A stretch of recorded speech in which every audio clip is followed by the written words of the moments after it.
Hi guys, good morning. Miss Annie here. So welcome to my vlog. So before I go home, I will be giving you an idea about life insurance and then bakit ako lagi nagpo-post ng aking FB account or other social media account about life insurance. Kasi nandyan yung gusto kong makatulong at maging bukas yung isip ninyo about life insurance. So hindi talaga ako titigil hanggat hindi ko kayo na insured. So we will tackle about the 4 types of life insurance, and this will be the term insurance. This is a very affordable insurance, so any or everyone can avail this anytime. And then number 2 is life insurance with investment. So ito yung mga client na gusto mong magkaroon ng life insurance at the same time investment. But this is not a pure investment ha. May portion lang tayo doon na nilalagay. So but this is not a pure investment. But good news is you can partial withdraw after 4 years of paying, depende sa fund value na available natin. So very known dito is ang VUL. And the next or the third one is the life insurance with endowment benefits. So dito papasok yung gusto magkaroon ng pension or guaranteed cash doon sa plan nila. So bukod doon sa insured na sila, meron pa silang guaranteed cash na makukuha or pension. So the example for this is the elite plan. So elite plan is until age 100 and then 10 years to pay. So depende, meron tayong 10 years to pay or 5 years to pay. But mas ano pa rin yung mas yung iba pinipili yung 10 years to pay kasi at the start of this end of the 6 years yun magso-start na yung pension nila.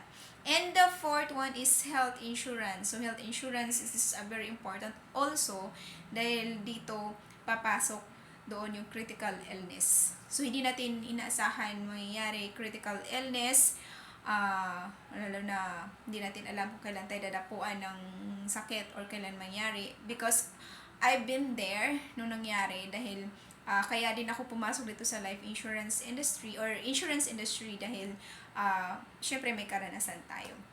And of course, i-recap lang natin the 4 different types or major types of life insurance that we offer here in the Philippines is term insurance, life insurance with investment, life insurance with endowment benefits, and health insurance. So kailangan kumuha ka na habang bata ka pa at healthy ka pa at syempre, kaya mo pang magbayad. Kasi actually, pagka may edad na tayo and then may sakit na tayo, minsan, pag bata pa tayo, yun, mas mababa yung premium natin.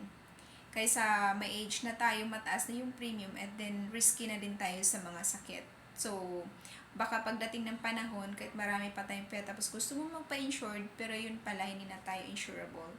So, the insurance company have the right to deny your application pag nakikita natin, because this is an insurance po.